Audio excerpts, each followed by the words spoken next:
At Brand Secrets and Strategies, you learn how to save valuable time and money, where you learn strategies to get your products on more store shelves and into the hands of more shoppers, empowering brands and raising the bar. How to plan and forecast sales in uncertain times.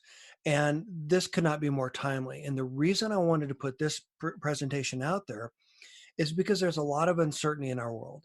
And I want to help you navigate through that and find creative strategies to help you grow sales, to help you compete more effectively, to help you survive this. So, predicting sales is both an art and a science. Balancing between excess inventory and out of stocks can be a struggle for any brand in ordinary times. So simple mistakes can be extremely costly. And what I want to do is I want to teach you the strategies that you need to have in place so that you can compete at a higher level, so that you've got the strategies in your toolbox that you can leverage to level the playing field against any big brand out there. So first of all, my mission is to make our healthy way of life more accessible by helping you get your products on more store shelves and into the hands of more shoppers. I am working hard to raise the bar in natural. We're all in this together. So do me a favor and share these resources with any brand wanting to grow and scale. And what I want to start with is what keeps you up at night? What are the things that bother you that are keeping you up at night? What are your biggest bottlenecks? What are your biggest challenges? Reach out to me and let me know what those are because you're not alone here. I want to help you solve those. And this is one of the ways I'm going to do that. And I'll get into more content in terms of how you can get insights about how to solve those problems beyond this. My website is dedicated to be a resource to every brand out there to help you grow and scale. And as a part of my website, you're going to find a lot of resources on there, including my podcast, including courses, etc. Now, the podcast, I just published episode 180. And on the podcast, you can listen to thought leaders and CEOs and food entrepreneurs of big businesses in our industry, big major brands in our industry, share and validate these strategies that we're going to be talking about today. So you definitely want to check out. Again, those are all free. In addition to that, my YouTube channel. This is something I launched just recently. And on the YouTube channel, you're going to find a lot of the content on video that I talk about on the podcast and other areas. So, for example, on this slide, you can see trade marketing strategies to grow sales and profits. That was last week's free webinar. I highly encourage you to go back and watch it because I covered a lot of great stuff. These are the foundational things that you need to have in your business to be able to build your business on to grow and thrive. In addition to that, I mentioned that I've got a school. I've got a bunch of courses. And the best part is a lot of the free mini courses are free. It's kind of redundant, isn't it? So a lot of the mini courses are free. So with the exception of the Turnkey Sales Store Strategies course, all the other courses are collaborations with major industry experts. So you definitely want to check those out because we're going to teach you what the retail game is, what you need to know. And if you know what the rules are of the game, then you can creatively leverage those to your advantage. Or in-store demo. How do you maximize each and every opportunity when you have an in-store demo? Or why is execution important? Or sales success strategies. And this is critical. I believe that your business strategy needs to be so robust that anyone could run your business with it on your behalf in your absence. And we'll talk more about that as we go through this and kind of get more feel for it. But if you've got any questions, reach out to me. Always check back because I'm adding more content all the time. This is last week's webinar. I highly encourage you to go back and watch it. In this webinar, again, free on my YouTube channel, I cover the foundational things you need to be thinking about as you grow and scale your brand. When you start to think about trade marketing and how all this matters. So there's some truths I want you to consider. First of all, people still need to eat. Secondly, healthy food is the best defense against any virus. Your customers need you now more than ever. Think about it. Your products are providing the healthy, nutritious products that your customers need and want. Your products are going to be in demand or are in demand. Retailers need you now more than ever. And why this matters is because retailers are trying to figure out how do they compete more against other retailers in their market and how they remain relevant. Relevant meaning how do they keep customers coming back into the stores time and time again? Couple terms I want you to be aware of. One, share of wallet. Share of wallet is everything you put on your list. So say I have $400 to spend in a retailer every month. What are the things on my list that I'm going to go out and buy? And then market basket, this is the sum total of all of your purchases as you leave the retail store. And the reason this matters is because this is where I think you've got the best opportunity to grow sales and to compete more effectively. And more importantly, understanding market basket, what customers buy when they buy your product. This gives you an opportunity to become more relevant, more important to the retailer. And you can use this in lieu of slotting and other fees when you're working with a savvy retailer. 80% of natural brands fail within the first year, and I'm committed to change that. You've got to remember that retail is a marathon, it's not a sprint, and you need to plan for long term sustainable growth. So, why are we here today? The status quo.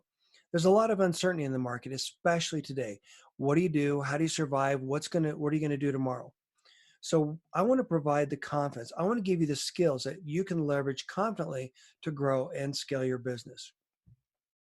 Fear. There's a lot of fear in the industry. I hear from brands all the time talking about, "Guy, do I stay open, or well, how am I going to keep my employees on payroll, etc." Well, I want to give you the strength, the confidence, and the strength to be able to make the decisions that are right for your business, so that you can support your business during this time, and that you'll be even better off when we come out of this. Anxiety.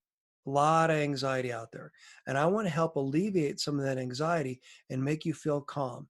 I want to help give you that calm that you need because, again, confidently knowing what you need to know to be able to grow and scale your business. I want to relieve a lot of the stress that you have. And the way I'm going to do that is I'm going to teach you how to plan. And that's what this whole webinar is about. How do you plan effectively? How do you plan for the upheaval in our industry? And then overwhelm. Everyone's overwhelmed with everything that's going on. We've got to rethink about the way that we're going to market right now. So I want to let you know that I'm here for you, that we're here to support you and help guide you. And there are a lot of resources, as I've mentioned previously, that are here for you that you can use anytime you want. The podcast, 180 episodes. Again, leverage it to help grow and support your business. Leverage your YouTube channel. All of my articles, everything's out there. That content's free and it's evergreen. In addition to that, don't forget to check out the free courses and please share this. Help me raise the bar in our industry. Let me play this short video that kind of frames why we're here. 25% of your brand's gross sales are tied to your trade marketing, and yet over 70% of your promotional spending is wasted or ineffective. Trade marketing includes everything required to get your product on store shelves and into the hands of shoppers, including online. Retailers demand promotions and shoppers expect them. Maximizing your trade marketing ROI means more runway for sales growth, fuel for more innovation, and more. Managing promotions is challenging. Even big brands struggle with this, but you don't have their deep pockets. Your survival depends on you getting this right. You're tired of feeling like an ATM machine and wish you could scale faster. You know in your heart that the tired strategies everyone else uses won't help you stand out on a crowded shelf. The light bulb goes on. Learn from CEOs, industry thought leaders, and founders who candidly share their insider secrets and advice with you. Now you have an abundance of tools to manage your trade marketing. Retailers now look to you as the category leader because of your proven ability to drive sales with your brand. Now you have the skills to confidently grow and scale your brand. The future looks bright. Visit Brand Secrets and Strategies today. I hope that was inspirational. This is what we're talking about today. How can I give you the strategies that you need so that you can leverage that at retail so you become more than just another package on their shelf? If you don't know who I am, my name's Dan Lohman. I've had the privilege of working with brands from emerging brands all the way to multi-billion dollars in sales. And one of the things I've been doing as I mentor brands is I've been listening carefully to what you've been telling me. And one of the things that everyone's sharing with me, most brands are sharing with me, is that they're struggling to figure out ways or to find ways to get on more store shelves and in the hands of more shoppers. They're struggling to figure out ways where they're not looked at as an ATM machine. And up in the upper left, you'll see a feature article that I wrote for the 2016 Category Management Handbook. You can download that instantly on any podcast webpage. On that feature article, I was able to prove a theory that I have that natural organic products were the ones responsible for driving sales across every channel, across every category. So you definitely want to check that out. But the point being is that your products are more relevant today than mainstream products, your mainstream counterparts. And yet Because of the way the deck stacked against you, there's a competitive disadvantage. And I'm here to level the playing field or to help you level the playing field. I'm the first person certified at the highest level category management proficiency. Now, I share this not to impress you, but to impress upon you that these are the strategies, the best in class strategies that the big brands rely on. Now, category management came about because we were trying to figure out ways to reduce wasteful trade spending, improve our inventory, and make it more efficient to get our products on the store shelf. Now, unfortunately, big brands tend to commoditize the way that they go to market. When I say commoditize, kind of dumb it down. So all I want to do is I want to give you the strategies that work best for you and your brand. So I want to start by saying the old way of thinking is that retailers have all the power. And I want to challenge that. Retailers generically don't make anything. What they do is they sell other people's stuff, your stuff. What retailers sell is the real estate in the form of space your product occupies on their shelves. Retailers cannot possibly be experts in every category, in every item they sell. They need your help. And this is where you come in, and this is why this is relevant. Retailers need brands willing and able to help them drive sales. They don't need other brands giving them information that they already know. A savvy retailer already knows how well your brand's performing on the shelf. What they want are insights, actionable insights that they're not getting from your competitors. This is where you have a unique opportunity to differentiate yourself and your brand from your competition. Brands need to be experts in their products and their competitive products and in the retailer that you're working with. Brands need to own their customer. I've been saying now for years that you've got to develop a community around your brand and then be able to leverage that community to help you grow sales at retail. Now, I've all been saying that, well, what if every retailer went away? Where would you sell your product? I had no idea that this was going to happen, this pandemic. But same holds true.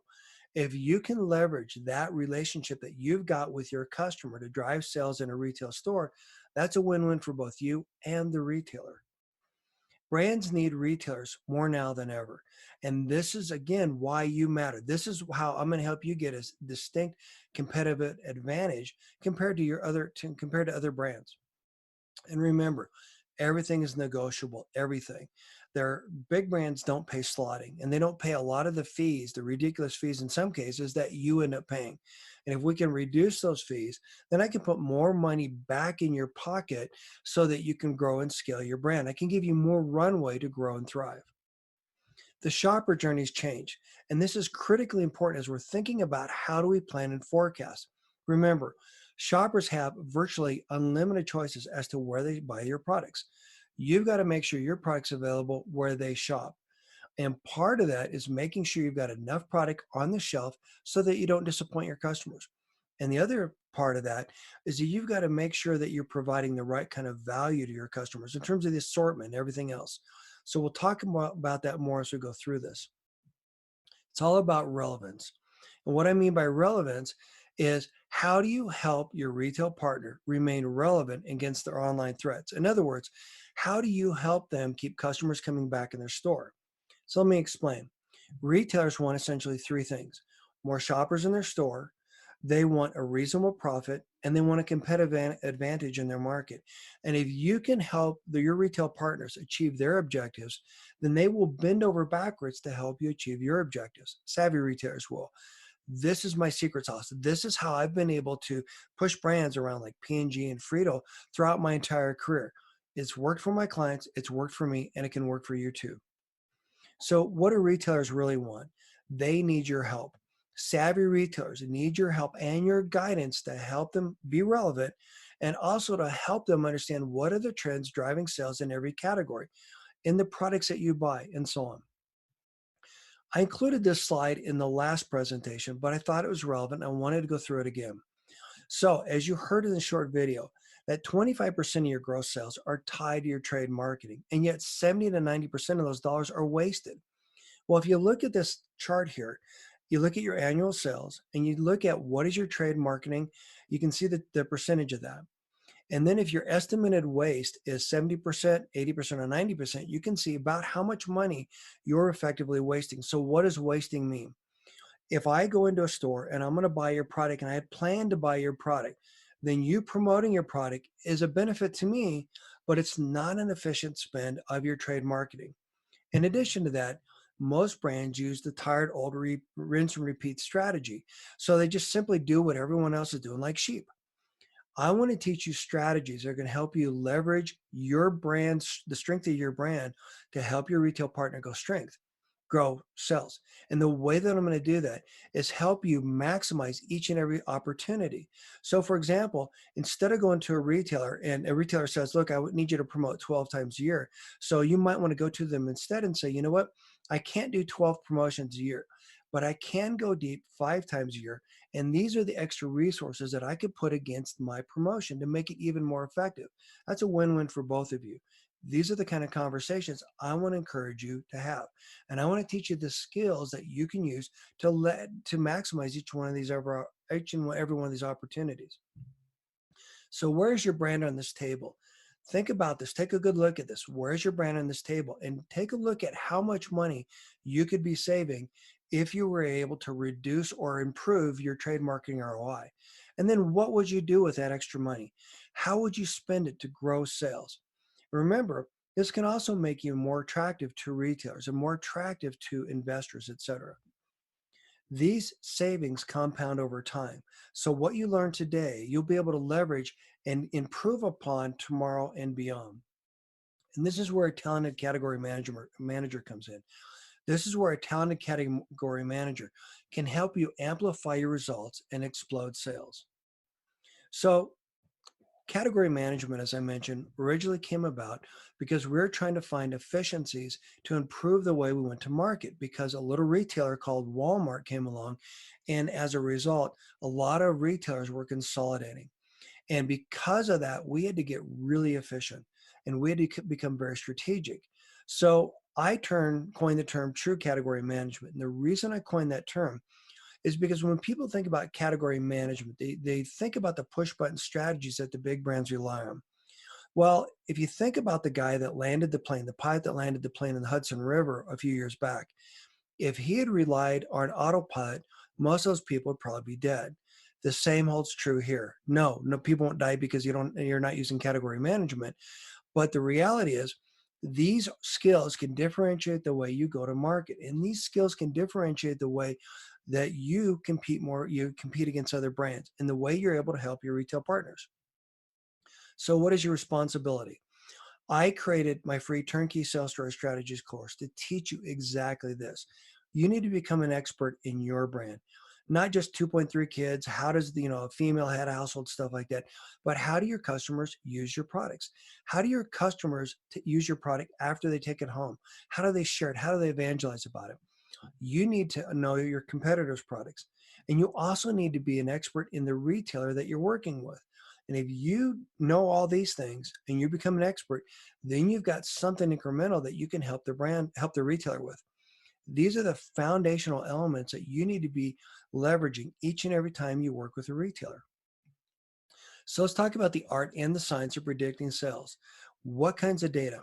There's a difference between all the different data sources. So first of all, generically speaking, I'm not going to go too deep into it at the moment. There's retailer point of sale data. Retailer point of sale data just captures what goes through the register. And when you think about that in the most simple terms, this item at this price, that's really all it captures.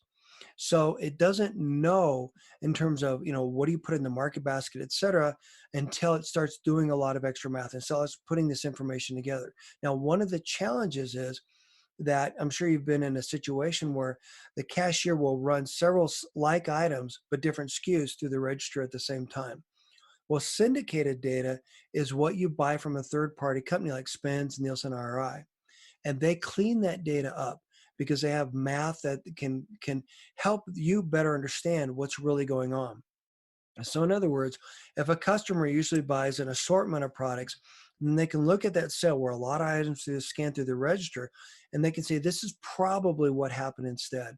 And there are a lot of other things that syndicated data can provide, but it's essentially cleaned up data that you can leverage. Then there's shipment data. What goes out your back door? Now, when you go through a distributor, that might be hard to track. So if you have the ability to identify and understand exactly what's going to every single store, that's a win-win for you. And then consumer shopper data. This is survey data. You can actually have your own surveys. You can create your own survey in your Facebook group within your community. And sometimes that's the best information you can get because they can help you better understand how they use the product. And you might be surprised by the way they use your product. I'll give you an example. There's a yogurt company, an oat milk company I was dealing with several years ago.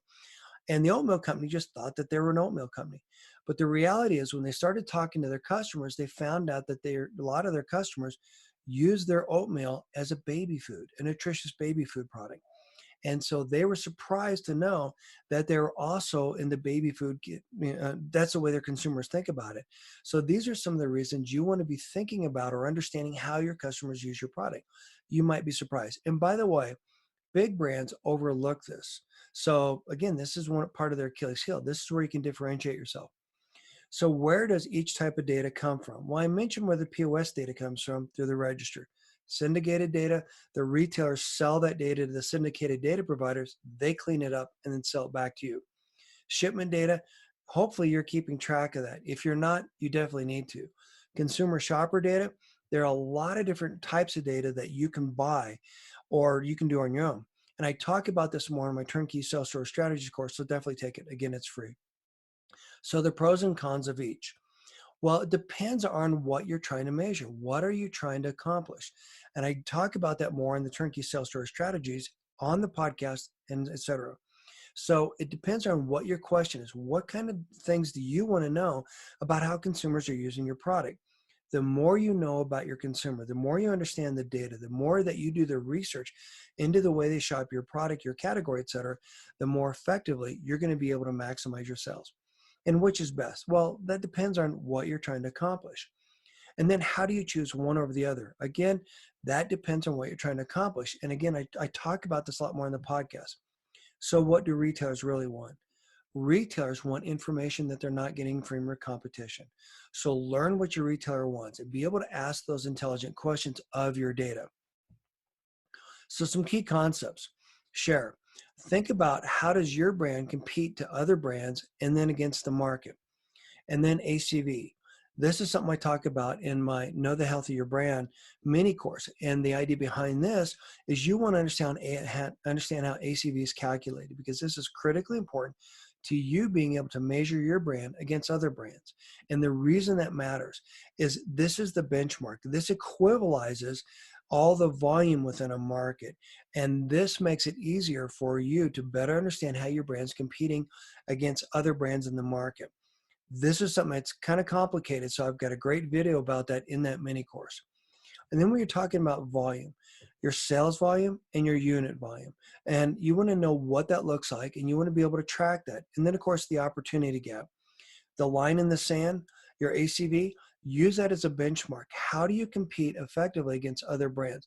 What is that line in the sand that you need to use to measure yourself against? And then when you're talking to your retailer, what is their fair share of the market? And you want to use that as the benchmark. So again, line in the sand. You need to set benchmarks and you need to measure your results against it. More importantly, you've got to know where you've been so that you can plan accordingly for your future. So fair share. What you need to do here is you need to understand what is your fair share, your ACV sales, and then use that number as your benchmark when you're talking about where should you be in terms of sales, in terms of space on a retailer shelf and so on with each retailer in the market. This is the basic stuff you need to be thinking about as you're putting together your go-to-market strategy. And again, I cover this a lot more on the podcast, the YouTube channel, etc. So where do you start? You want to compare your product against the category, so organic versus non-organic. And you want to also compare the category and your product and your brand and other brands against the market. So how do you fare? And this goes back to the data question. Sometimes it's hard to get this information, and I can help you with that. So reach out to me or listen to the podcast, etc., for more information about how this works. So where do you start? Well, first of all, you need to understand that line in the sand. How do you compete or how do you compare against other brands, markets, categories, etc.? Now, there are a lot of people out there that say you need to leverage a Pareto curve. And the Pareto curve is the 80-20 rule. Now, the Pareto curve is a great way to measure your success in the category. However, the big watch out is that it overlooks what really drives sales. And this is something I cover more in depth on the podcast, et cetera. But my point is that don't be lulled into a false sense of security here. Big brands can buy volume, and let's say your brand is not going to be high in the ranking on a Pareto curve, and yet your brand's going to do more to drive profitable sales in the category. And the old way of thinking, because your brand doesn't fall within the 80%, retailers might discontinue. But the reality is that you're doing more to drive profitable sales in the category, more to drive profitable traffic in their stores. So this is something you need to understand and be thinking about on your go-to-market strategy. Now, a lot of brands talk about they use a typical ranking report. The reality is that volume can be bought. Big brands with deep pockets can go into a retailer and promote the heck out of something, and they can rank really high. The reality is that pulls dollars out of the category. Your products are going to put dollars back in the category because they're more premium products. They're products that customers are willing to buy, to pay a premium for because of the quality. So canned top line reports. You've heard me talk about these a lot on the podcast and YouTube channel, et cetera. Canned top line reports are those generic reports like you just saw that everyone else uses. The reality is that the same report that someone uses to sell motor oil is not going to differentiate your organic baby food. Now the difference, well, actually, full disclosure, let me back up a little bit. I made my name in this industry by creating a lot of those reports for retailers, et cetera. They are starting place. They're not the be all end all. This is where you begin to ask questions, what's going on in the category? And this is where you need to dig deeper. Challenge is most brands don't understand how to do that. This is where this course comes in, these webinars, the podcast, et cetera. If you want to compete with the big brands, you need to level the playing field. And the best way to level the playing field is to understand what's going on beyond the canned top line report. Syndicated data. Let's dig a little bit more into that. So pros and cons. You need to understand the components of the data you're buying. And unfortunately, it's hard to figure that out sometimes. And the reason for that is a lot of the syndicated data providers are thinking more about making the sale rather than understanding what your specific needs are. So I'll give you an example. If you want to know how natural products are selling in the Denver market compared to other products, there is no database in the country or on the planet that will give you that answer in terms of syndicated data. There are other ways to get that information. So you've got to understand what are you trying to assess? What are you trying to look at? And then again, that I cover in depth in the course on the podcast. So please check back. So which is more accurate? Well, again, it depends on what you're trying to capture. It depends on what you're trying to do.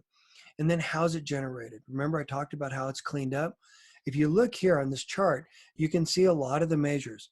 With these simple measures, I can develop an in-depth category view. These are the measures that I use all the time when I'm working with my clients. These are the measures that I can leverage to help understand why what happened or how much contribution you're driving into the category. So a simple strategy. Let's say you're a smaller emerging brand with a limited budget. What do? How do you understand or how do you get the information on the cheap to be able to make decisions about how to grow your brand?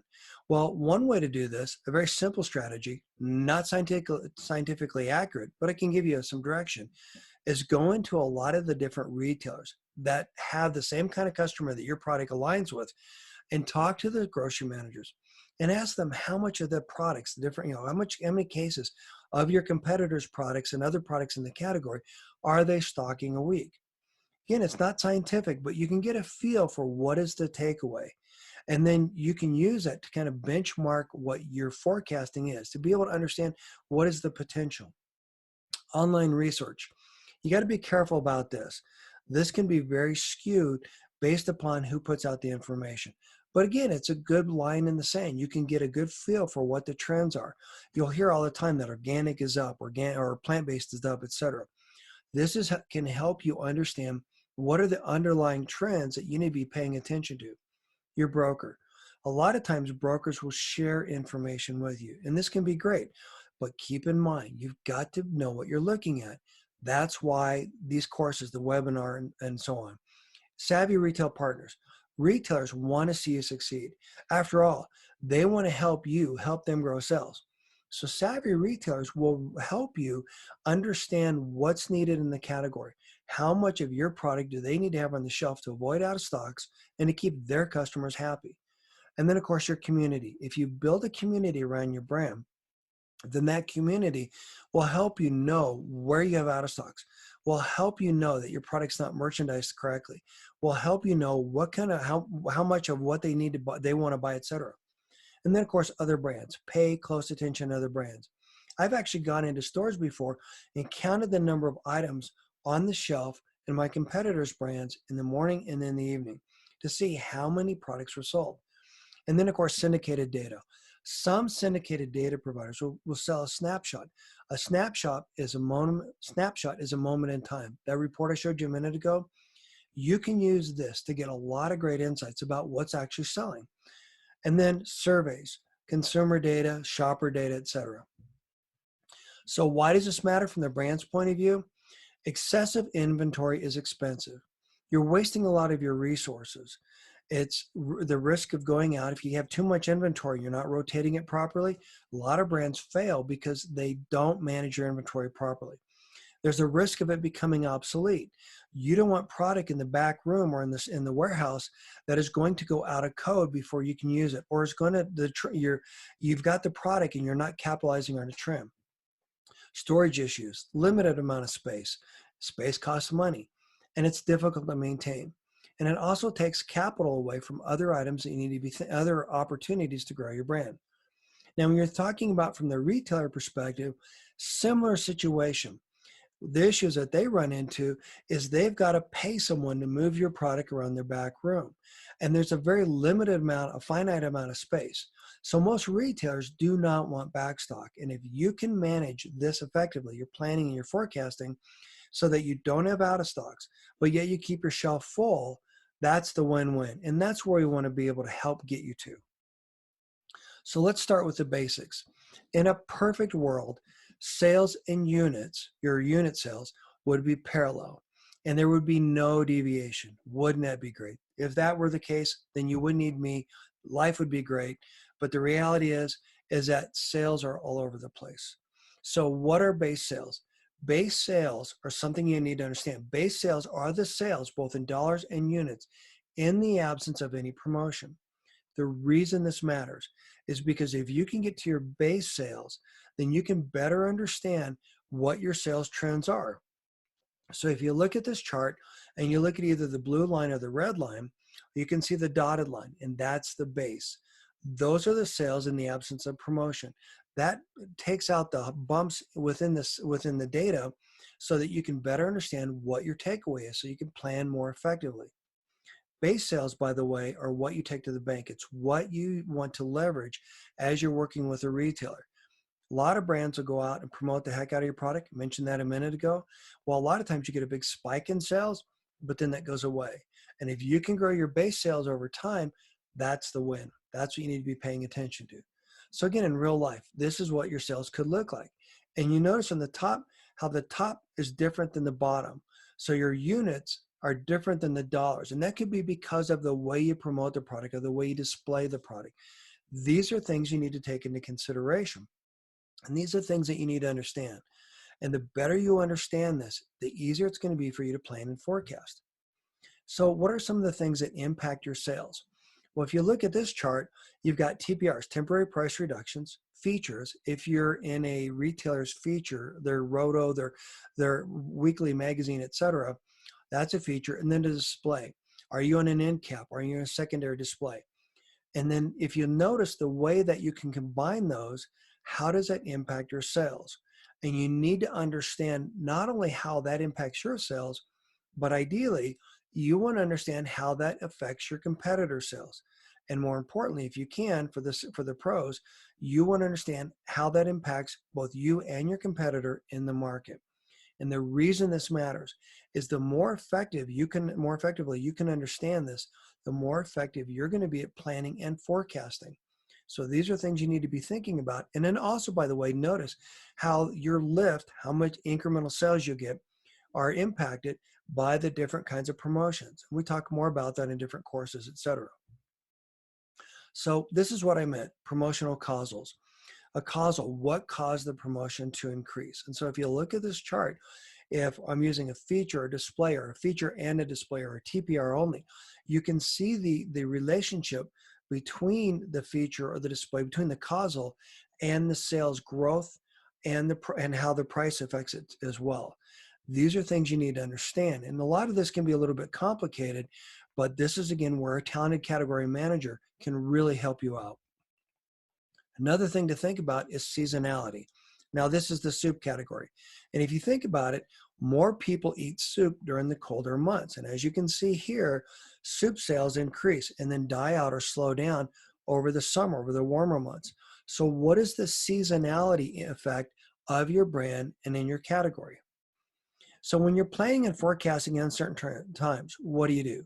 This is challenging and this really complicates things. So again, first you want to look at how are things going in ordinary times. In other words, like we looked at a minute ago, how are your sales? What are the things that impact your sales, etc.? And then you want to determine what's driving the change. Is this a fad or is it short-lived or is it something else? When is this trend expected to normalize? And then more importantly, what will the new normal look like? These are things that might be kind of hard to put your finger on, but the better job that you can do at assessing and answering these questions, the more effective your planning and forecasting is going to be. And then more importantly, remain calm. Solve this as a simple business problem. Do not let emotion cloud your judgment. And this is critically important, especially for small brands. You've got a lot of stress, a lot of things to be thinking about right now. The sky is not falling. Think about this. A lot of people are buying toilet paper. Well, that doesn't mean they're using more toilet paper when they take it home. It just means that there's fear of people running out of toilet paper on the shelves. The reality is you can only use so much toilet paper throughout the day. So at some point, toilet paper is going to go back on the shelves and the toilet paper category, which sales are way up on, is going to decline. And you're going to see that in the numbers over time, how things have leveled out. So be thinking about how do these uncertain times impact your brand? What are the trends, etc.? And then think of this similar to a season and then plan accordingly. You've got the hump. How long is the hump going to last? And then what do you need to do? What do you need to be thinking about in terms of how do you make sure you've got the right amount of product to support the retailers at the peak of the hump, but not have so much that you're sitting on a lot of inventory that you have to throw away because it's perishable. All starts with the customer. And it all starts with consistent brand messaging. Again, Turnkey Sales Growth Strategies course. You need to leverage your go-to-market strategy with a consistent voice across your entire sales funnel. Big brands don't do this well. This will give you significant and sustainable competitive advantage. You cannot hit a target that you're not aiming for. You've got to have goals, not pie in the sky goals, realistic goals. If you understand what your forecasting and your planning is, and your goal, your objective is to grow 5% every year, and you know that's reasonable, well, how are you going to get there? So you want to take that goal, that objective, and break it into smaller chunks, and you want to revisit it on a regular basis. You want to make sure that you're moving in the right direction and that you're course correcting as needed should you not be working toward your goal. Remember, consistency matters. You need to be consistent across every retailer and every channel. And then remember, we talked about the benefits of an overall market basket strategy. You want to leverage your market basket and you want to think about how do customers buy your product. The reality is that retailers are thinking more about, and big brands are thinking more about, how do they squeeze as much margin out of a single item? I want to challenge you to think about this differently. If you're thinking about your market basket, if I go into a store and I buy organic milk, I'm going to buy organic dairy, organic spread, etc. My market basket is higher than the customer that doesn't buy that. So how do you leverage that in your go-to-market strategy? And remember, I'm far more valuable to the retailer when I check out. So what are the synergies between your brand and the other brands in my market basket? And when you're developing your plan and your strategy, your forecasting, leverage that, bake that into your strategy. Start at the end as I'm leaving the store and work backwards and try to understand how did I shop the store, how did I buy different categories, etc. Your business strategy needs to be every bit, as I mentioned before, every bit is complete so that I can run your brand in your absence on your behalf. And you need to bake what we've just been talking about into your business strategy. and you need to revisit it on a regular basis so that you know exactly where you're trying to go. What is your target you're shooting for? And then you invite your entire team to be part of this conversation. You want to roll up your trade marketing to unified strategy. Now, rinse and repeat is not a sustainable strategy when you think about the way other brands go to market. Other brands simply say, well, this is what I did last year. Here's what I'm going to do this year. I'm going to tweak it a little bit and then be done. No, I want to challenge you to not do that. I want you to go through and assess all the different promotions that you're putting out there. And then how did they work? How did they perform for you? What do you need to do differently? How can you maximize each and every opportunity? Maybe you need to cancel one, past promotion because it wasn't effective, or maybe you can tweak it and make it a little bit better. Maybe a simple adjustment can make it dramatically better, or maybe you can promote with someone else or different items in your category, etc. Be creative here. This is where your creativity can set you apart. Know the benefits. Know your retailer strategies. Know what the retailer needs from you or what they expect from you so that they can help you grow and scale. Remember, they want to succeed and you can help them do that. Tie this into your trade sales and your marketing. Your sales and marketing team need to be in lockstep. Everyone needs to be on the same page. And if you can execute effectively, you can plan for success. You can reduce out of stocks. You can fix inventory issues. You can reduce miscommunication issues. And you can also make sure that your entire team is executing on your behalf in lockstep. So how often should you and aggressively should you promote? Again, that depends on what your goals and what your objectives are. If you understand what the playing field is, and if you understand what the opportunity is, if I promote at this level, at this price point, et cetera, this is what's going to happen. If you understand all those causals, then you can decide how are you going to structure your programs. You never want to pair and scan. You always want to pair and performance. In other words, if something scans through the register, how much are you going to give the retailer as an incentive to make sure they capture that data? And then remember, everything is negotiable.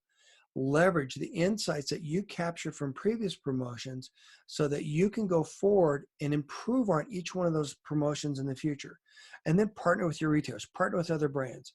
Do more of what works and don't rely on just rinse and repeat as a strategy, because again, it overlooks what matters. It overlooks what's really different about one promotion versus another promotion. So let me give you an example.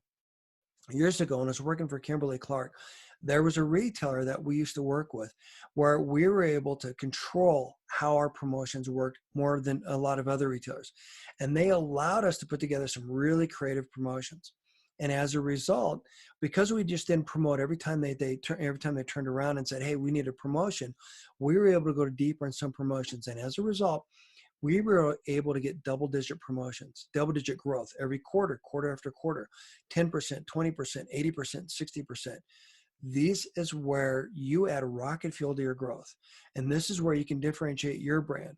As a result, that retailer gave us incremental promotional opportunities, incremental displays that we didn't have to pay for. This is where I'm going with all this. These are the strategies you need to bake into your brand's go-to-market strategy. You need to know the measures that you need to pay attention to. Remember, I talked about contribution? That's in the How to Assess the Health of Your Brand mini course. That is something that every brand should be leveraging instead of paying attention to your velocity.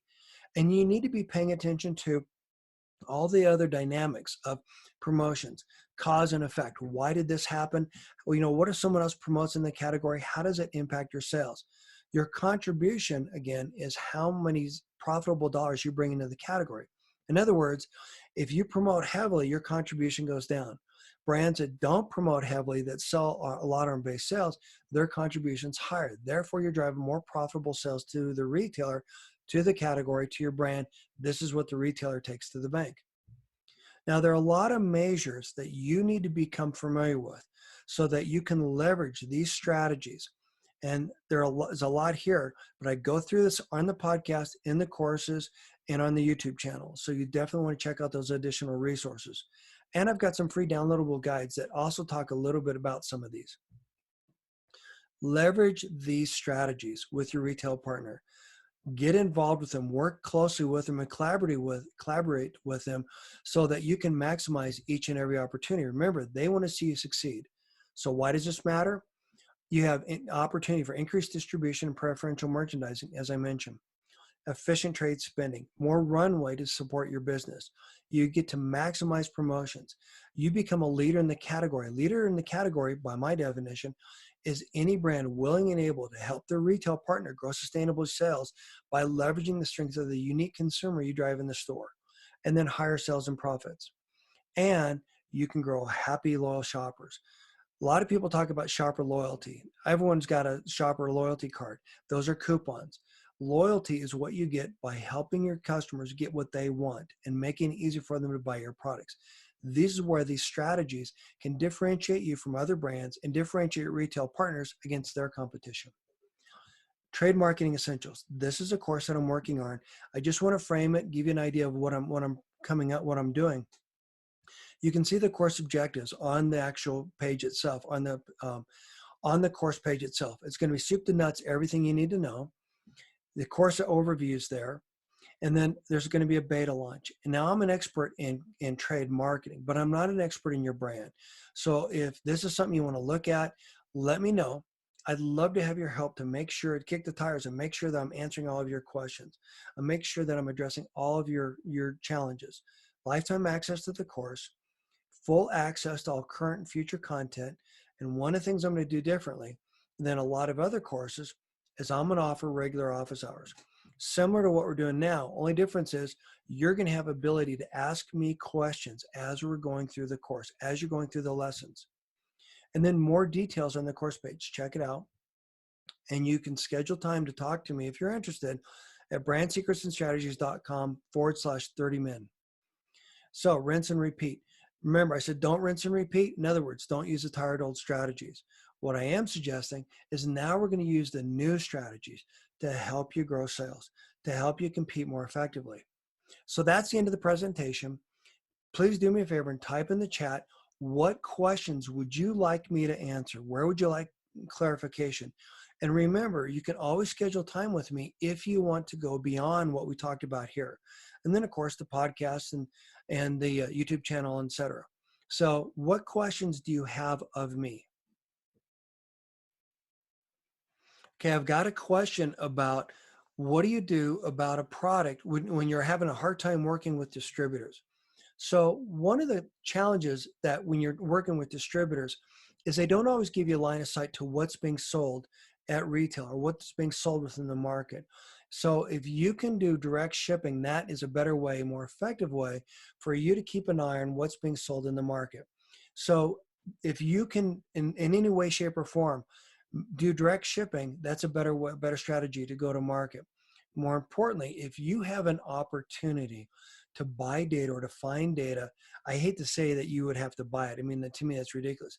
But if you have a way to leverage that and to get that information, that's going to help you grow and scale. Here's another question.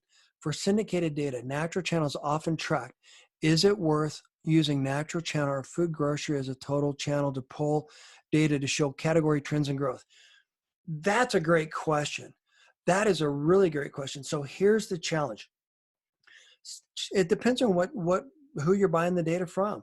If you buy Whole Foods data, for example, you have to get that from Nielsen. Well, then you overlook other retailers. If you buy data from Spence, and you're overlooking Whole Foods and a lot of independent retailers. So it depends on what you're interested in tracking. If you were to, for example, buy Whole Foods data, you can get great insights, but you can't compare Whole Foods to the market. So Denver Whole Foods versus Denver, Colorado versus Colorado. That's difficult. That information is great, but it's limited because of that. Same holds true. If you you're at Sprouts, you understand what's going on there. Well, Sprouts and Spend's database includes several different regions, so you can't break out Colorado. So what I recommend, a couple different strategies. One, consumer data, like for example, channel facts. We can get into that. I did get more to that, other courses, etc. But channel facts is a great way. It's a type of survey data that you can leverage to identify what people are doing, what people are buying. You can also buy data sources that track online sales. More importantly, you can also get resources or get data from what's being sold online. So, I mean, there are a lot of different data sources, but the challenge is, like you said, and you're absolutely right in saying this, it's expensive data. It's hard to understand exactly it's it's hard to determine exactly what's the best data going forward. And so reach out to me and I'll help you answer some of these questions more specifically, but you've got to know what you're buying. So one, what is the question you're trying to solve for? And then two, what is the best data source? And you want to put those two things together. Make sure that you're asking all the right questions. And again, I can help you out with this if you want to reach out to me or listen to the podcast. I talk more about this on the podcast. Any other questions?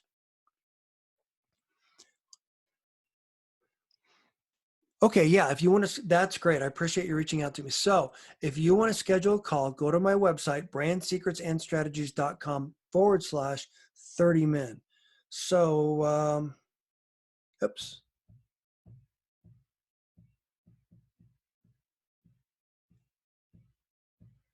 There we go.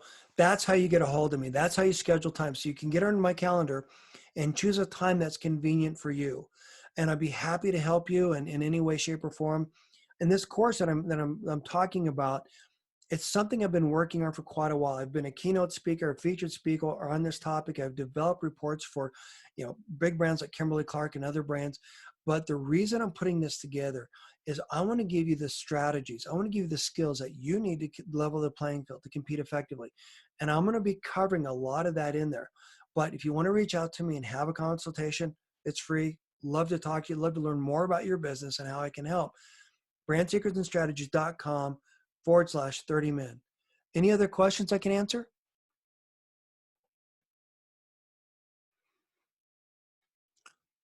You're welcome.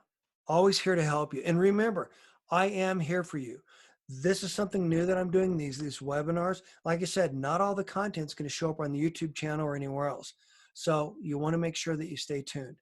Reach out to me and do me a favor. Share this with other brands and let me know what are the questions that keep you up at night. How can I help you solve your most pressing bottlenecks? How can I help you level the playing field? Again, my mission is to make our healthy way of life more accessible by helping you get your product on more store shelves and into the hands of more shoppers, and that includes online. Um, Thanks so much. Will you be doing any more webinars? Yes, I'm going to be doing this on a regular basis. So thank you for asking that question. If you get on my mailing list, I have a weekly newsletter that I put out. And on that weekly newsletter, I will be putting out my information in terms of what you can expect and when you can expect it. Now, this is something I just kind of put together just recently. So I don't have this on my website. I'm going to be working on that. So bear with me on that. But you can learn about these webinars in advance. Next week, we're going to talk about how do you work with your retail partners and how do we help your retail partners compete effectively? How do we help them grow and scale? So you want to definitely tune back into that. It'll be a different link, so make sure you reach out to me. And then, okay, what day and time of the webinar? Thank you for asking that. They're going to be at Fridays at 9 o'clock. I really appreciate that. Thank you for asking because that's always so critically important. So get on my newsletter. Get my newsletter and be looking for this information. Again, this is something new. This is something I just started doing. And the best part about it is I've got a lot of other organizations like ECRM, RangeMe, and a bunch of other organizations within our industry that want to partner with me to help me out. So for example, Whole Foods Magazine is partnering with me on next week's webinar. And then a couple weeks later, I'm doing one about packaging. So definitely want to stay tuned. Any other questions I can answer for you?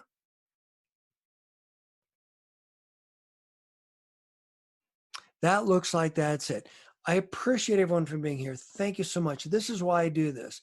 My mission is to help, like I said, to help you out, to help improve our way of life, healthy way of life. So this is how I give back. So do me a favor, share this. Let me know what else I can help you with. And thank you so much for being here. I appreciate everyone. Thank you and be safe and take care.